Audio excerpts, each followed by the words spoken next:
Hello, welcome back to the Sideboard here at Magic Spotlight Foundations, part of SEGCon Atlanta. I'm Nick Miller alongside Ross Merriam.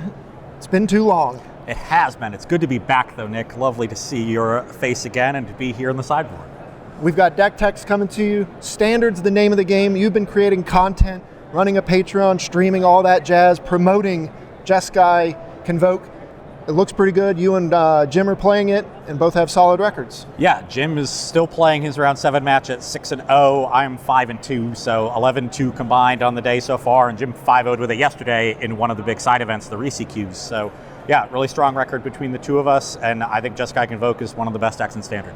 Now tell us why, and let's go through the history of this deck, because I recall this deck popping up as like a Pioneer deck first, and now it's making its legs in Standard. Yeah, it was a Pioneer deck first, then it was a Standard deck when Voldaren Epicure was still in Standard.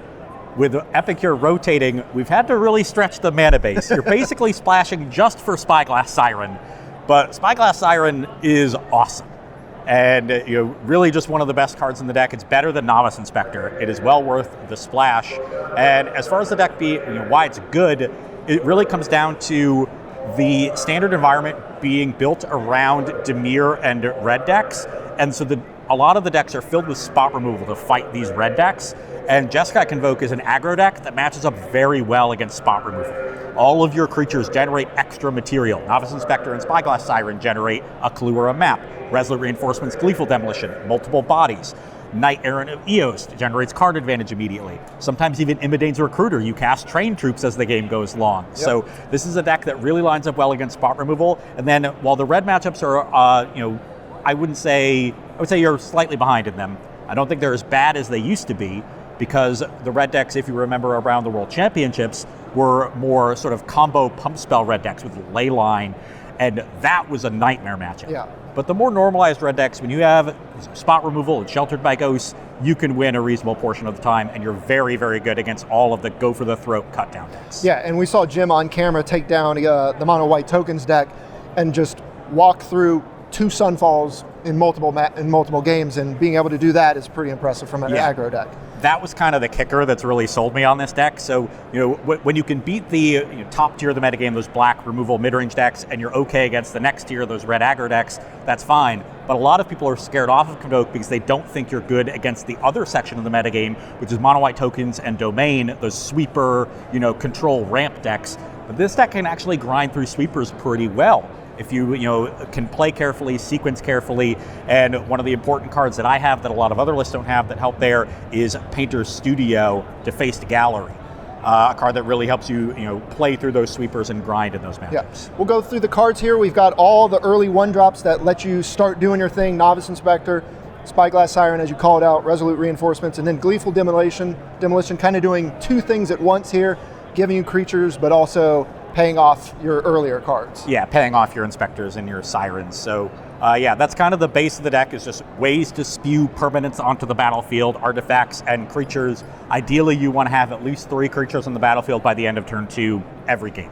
Then you have your payoffs.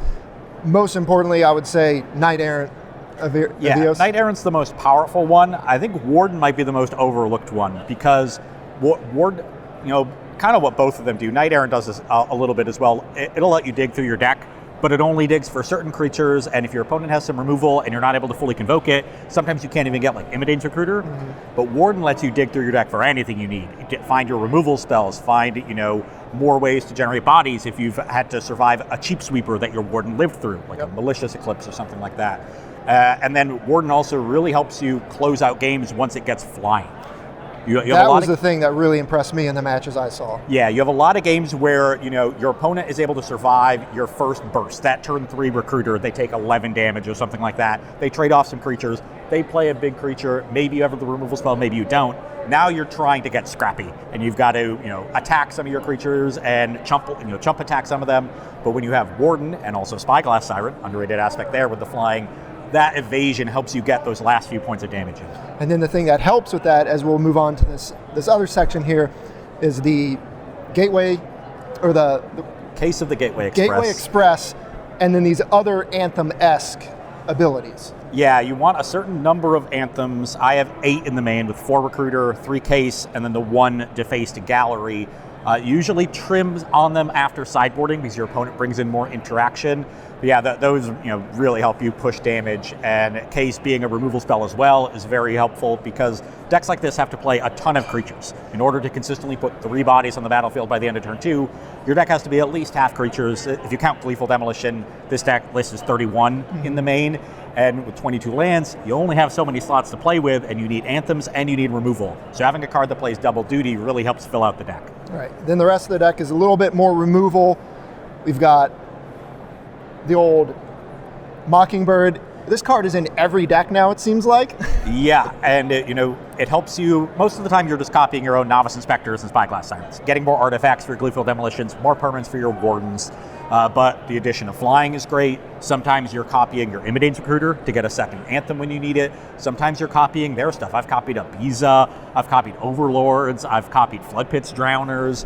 The versatility there is really important. It makes it, it's a card that functions in the early game as an additional 1-drop when you need it, but in the late game, it's now sort of like a Snapcaster mage. You just look at the battlefield instead of the graveyard, see, what do I want now? Yeah. And you can pick and choose, and it gives the deck a little bit of a burst of individual raw power that decks with this low of a curve normally don't have. Yeah, we saw Jim on camera copy Enduring Innocence, the white creature, and I was just like, that's pretty nice. Yeah, that's a very, very nice one. Other removal here, Sheltered by Ghosts, and then you have this red Draft Chaff here.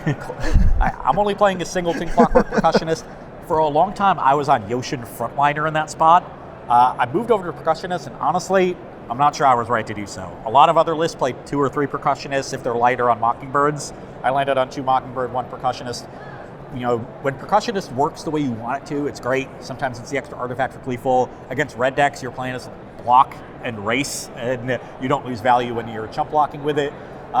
I've found in practice, it often doesn't work out that way, but it's still a reasonable card. The haste can be relevant to help you get to solve Case, so 1 is fine. Take us through the sideboard. What are we eyeing here? We've got Protect the Negotiators, seems pretty good against sweeper decks. Yeah, it's good. So it's very good against mono white. One of the issues is counterspells aren't as good against the Domain Zur decks because they have all the caverns for their overlords. So I'm a little lighter on counterspells than most decks. Some have upwards of 4 or 6. I have 3 Protect the Negotiators and that's it. And instead I'm trying to grind through their sweepers with more copies of Painter Studio Deface Gallery. I also have additional copies of Sheltered by Ghosts. A lot of players have those main. I went with more Torch the Towers in the main. To me, Torch the Tower is the best removal spell in Standard. It's great in this deck. You have tons of fodder to bargain with it. It's awesome against Dimir. It's awesome against the red decks. It's good in the mirror. So I went with 2 Torches main, and of course the other 2 in the sideboard. Practically every list has 4 in the 75, but maintaining them I think is important. What are we targeting with Split Up? Because this is an interesting card. Yeah, it comes in Convoke Mirrors primarily because it's honestly in this deck pretty easy to control because you have Knight Errant that you can tap your creatures to outside of combat, and Warden. Warden's the big one. Yeah. So if your opponent has all untapped creatures, you can tap yours main phase and split up and end up very far ahead on the exchange. If your opponent has all tapped creatures, then you can just untap and cast Split Up like you normally would, untapped before you attack. So it really helps in the Convoke Mirrors where the battlefields really flood out. I also like sometimes bringing them in on the draw in red matchups, in particular Boros Mice, because it's a clean way to answer creatures that have been sheltered by ghosts and get around Shardmage's Rescue. And sometimes the red decks will get ahead of you if they have 1-drop every draw with a cheap removal spell that keeps you off your Knight Errant for a turn. And so Split Up can help you catch up from behind in those matchups. But I don't, sometimes I don't bring it in at all. It kind of depends on my opponent's build. But sometimes I'll bring in a couple, mainly for the Convoke Mirrors. Anything else to call out here? Really just Torch and Tower. It's the reason. So I've played Convoke decks of all stripes, and the Azorius build I think is also quite good. But that deck lacks good interaction. It just has Sheltered by Ghosts and maybe I have Soul Partitions in the sideboard. All the other white removal is pretty bad, and I even think Sheltered's a little overrated. But Torch and Tower is just absolutely incredible. Just the best removal spell in Standard. So good across a wide spectrum of matches, and I've been very happy with the main deck copies today. How you feeling? I'm feeling pretty good. I'm 5-2, I'm still in it, to win the tournament. I did a little bit of math pre-tournament. I think X2-1 is going to be the line, so I'm right up against it. But deck's performing well. Can't be too upset about the way the matches have gone, and very happy to see Jim doing well with it as well. All right, to wrap up, how do you feel about Foundation Standard? Because we are here at Magic Spotlight Foundations. I think Standard, the unbans and stuff that's happened with Modern is the most fun format, competitive format in Magic right now. And I think things are starting to get just a little bit stale with Dimir Midrange and Gruul. But that said, we just had the Esper Pixie deck, show up and inject a new life into the format. And the dawn of that Esper Pixie deck has caused people to explore all other avenues of this town ain't big enough, Storm Chasers talent decks. And then we have the Omniscience deck that arose like last night, or the night before the tournament. And so it appears that there's still more space in this metagame to be explored, and that's a great sign. So I think we'll be perfectly fine riding out Standard until Aether Drift gives us a few more cards to play with. Awesome. Well, enjoy the Standard action here on stream. Ross, thanks for joining me. Stay tuned for more here at Magic Spotlight Foundations.